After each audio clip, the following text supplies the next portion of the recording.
La bupivacaína es un fármaco que pertenece a la gran familia de los anestésicos locales y dentro de los anestésicos locales pertenece a uno de los dos grandes grupos del mismo, siendo en este caso las aminoamidas junto con otros hermanos como por ejemplo la lidocaína y la mepivacaína.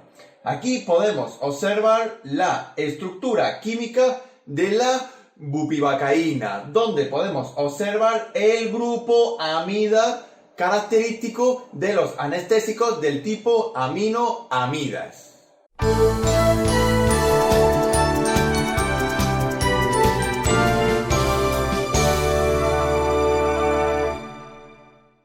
La indicación más habitual de la bupivacaína dentro de los ámbitos sanitarios es en cualquier circunstancia o contexto donde se requiera anestesia, pero muy importante, anestesia de tipo local, no general. Nos interesa anestesiar una zona determinada y limitada del cuerpo humano. Por eso la bupivacaína la podemos utilizar en distintos tipos de anestesia local, como por ejemplo en anestesias regionales, anestesias epidurales, espinales, bloqueos nerviosos y bloqueos de campo, en anestesias de infiltración y anestesias de conducción, y también se utiliza en las propias anestesias hiperbáricas.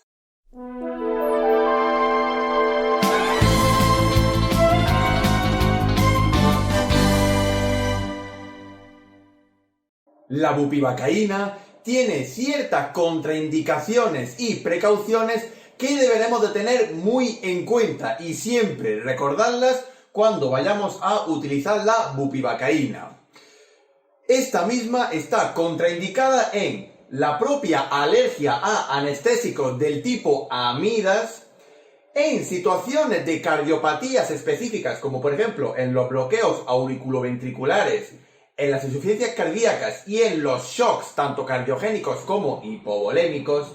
También está contraindicado su uso en la hipertermia y aumento excesivo de la temperatura corporal, en las coagulopatías y en las vasculopatías, muy importante tenerlo en cuenta, en pacientes que presenten neuropatías degenerativas.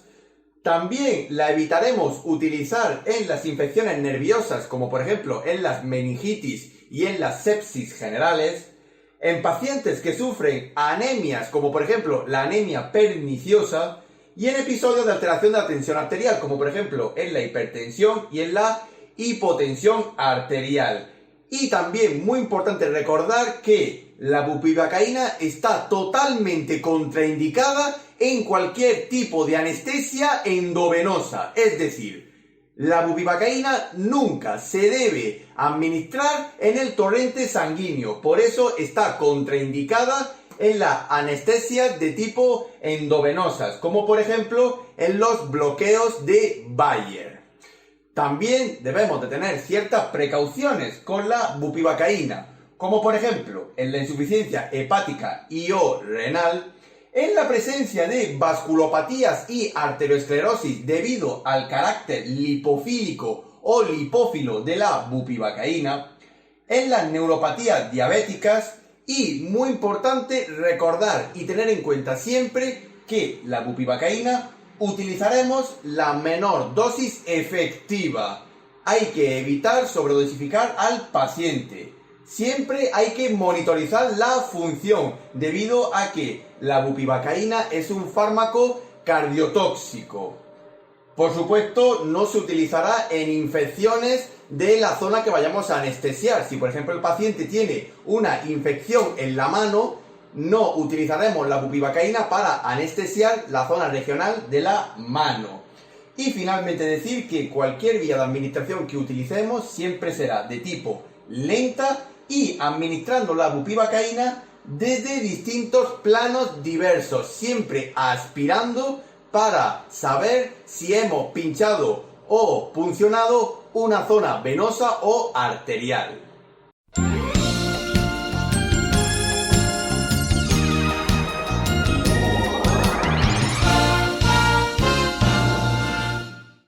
El mecanismo de acción de la bupivacaína es tan simple como evitar la génesis y la propagación del impulso nervioso entre las propias células nerviosas y los nervios del sistema nervioso periférico. En primer lugar, debemos recordar que la bupivacaína es una amida lipófila o lipofílica. Tiene un carácter que le da afinidad por los lípidos orgánicos. Para hacer su efecto anestésico, la bupivacaína disminuye las concentraciones de sodio que se encuentran en la membrana nerviosa de las propias neuronas y células nerviosas, con lo cual se evita un movimiento o traspaso intrínseco o extrínseco del sodio en la propia membrana, con lo cual se evita la génesis de un impulso nervioso y, por supuesto, su propagación por toda la red nerviosa. Muy importante es recordar que la bupivacaína tiene mayor acción en las fibras nerviosas sensoriales y simpáticas que en las fibras motoras.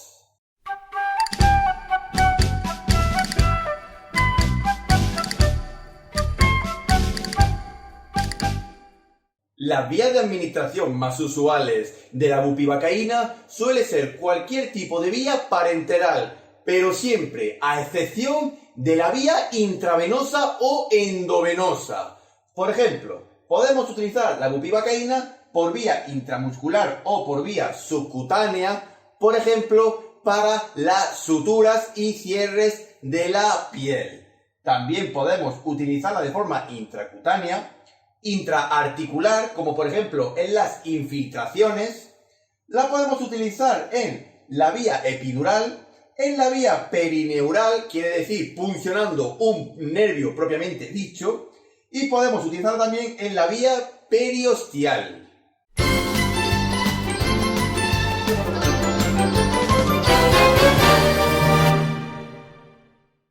La posología más habitual de la bupivacaína en el ámbito sanitario suele estar condicionada por tres factores. El primer factor es el tipo de operación o anestesia que vamos a utilizar en el paciente. No se utiliza la misma dosis de bupivacaína en una anestesia epidural que en una anestesia de infiltración. El segundo factor es utilizar las dosis que se recomienden en los protocolos de los centros sanitarios donde se vaya a realizar la intervención. Y el tercer factor es, dependiendo de el vial de concentración que utilicemos, usaremos una dosis u otra. Los viales de bupivacaína se suelen presentar en dosis de 0,25%, 0,5% y 0,75%. Si utilizamos una dosis máxima única, por ejemplo, por vía intramuscular o subcutánea, administraremos de 2 miligramos por kilogramo aproximadamente, o utilizar de 2,5 a 5 miligramos por mililitro.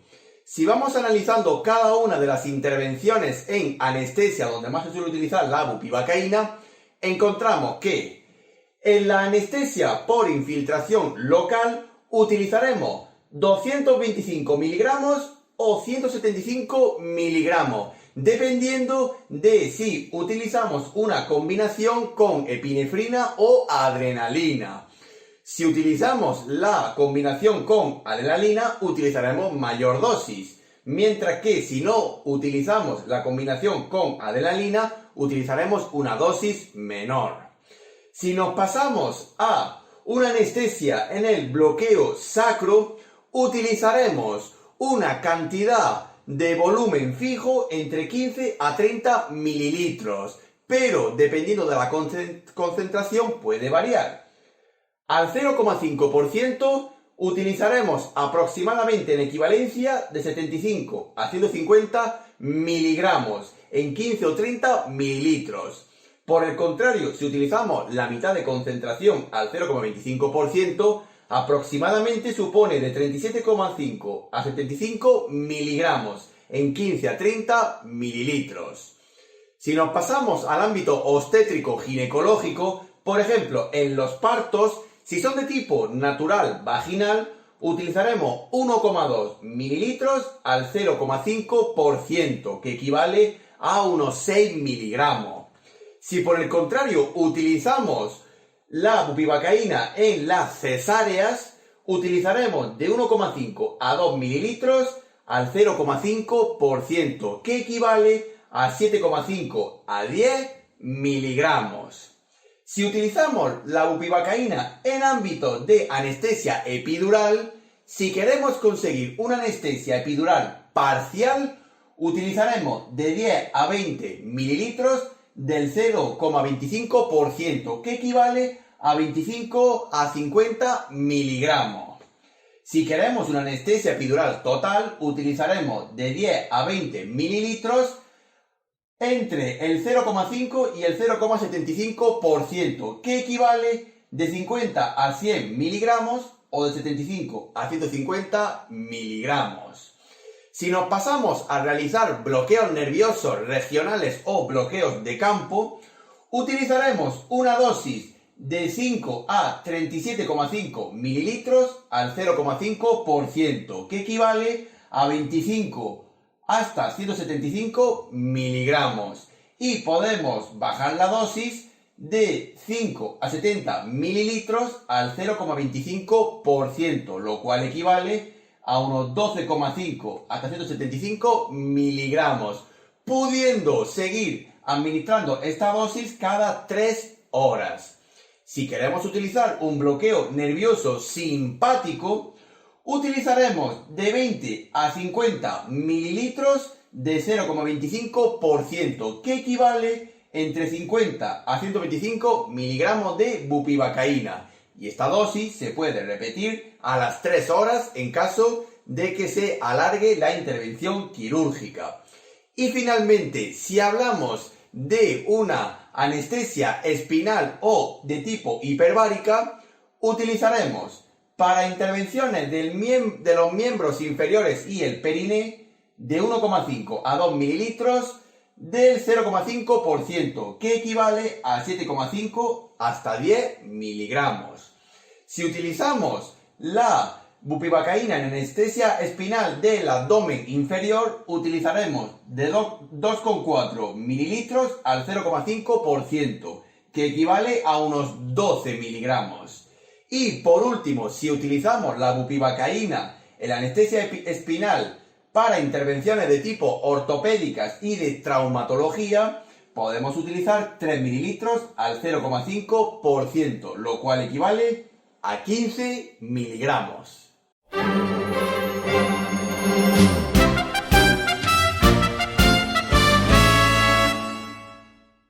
En estudios actuales y evidencia científica, no se ha demostrado que la bupivacaína tenga cierta compatibilidad e incompatibilidad con el resto de la farmacología, pero sí se recomienda su administración en solitario, tanto por una vía periférica como evitar la mezcla con otros medicamentos.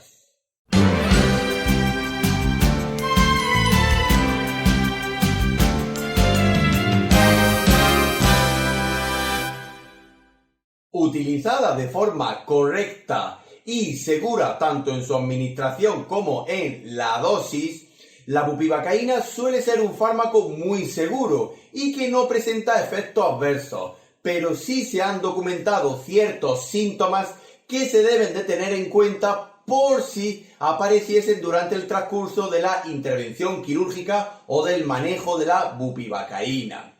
Por ejemplo, si se extravasa la bupivacaína al torrente sanguíneo, se puede producir hipotensión arterial, bradicardia y otras situaciones donde hay un compromiso cardíaco. También la bupivacaína puede provocar dispepsias como náuseas y vómitos, cefaleas y dolores musculares, así como dolor en la zona de inyección. Puede provocar incontinencias y retenciones de tipo urinarias y también puede producir otras sintomatologías como por ejemplo parestesias y parálisis de miembros, tanto superior como inferior. Pero volvemos a repetir que estos efectos adversos son muy raros. y solamente se presentan en caso de que haya un uso indebido e incorrecto de la bupivacaína. Y por último nos queda decir que en el embarazo y en la lactancia la bupivacaína tiene categoría C, es decir, se puede administrar pero siempre valorando un riesgo-beneficio de su administración en el paciente gestante. En el lactante está totalmente contraindicada su administración, puesto que se ha demostrado que la bupivacaína se excreta por la leche materna. Y la bupivacaína también está relativamente contraindicada en el primer trimestre del embarazo. Y finalmente también nos queda decir que para el uso de la bupivacaína en las gestantes y en las pacientes obstétricas se suele utilizar 1/3 de la dosis general.